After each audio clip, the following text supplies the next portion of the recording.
ప్రపంచం మొత్తం సంతోషిస్తుంది. వారిని కలికి చంపిన సమయంలోనే ఒక సంఘటన జరుగుతుంది. ఈ సంఘటన ప్రపంచ స్థితిగతులనే మార్చివేస్తుంది.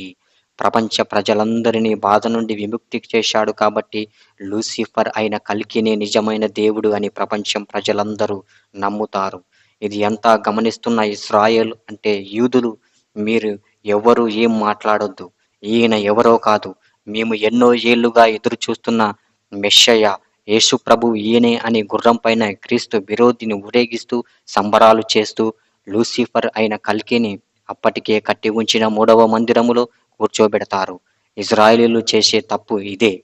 క్రీస్తు విరోధి కల్కి దీనికోసమే ఎదురు చూస్తూ ఉంటాడు. మూడవ మందిరములో కూర్చోగానే మహాశ్రమలు మొదలవుతాయి. కల్కి ఇజ్రాయేలును రాజధానిగా చేసుకుని మూడవ మందిరములో కూర్చొని పరిపాలన మొదలు పెడతాడు. ప్రపంచం మొత్తం ఈయన ఆధీనములో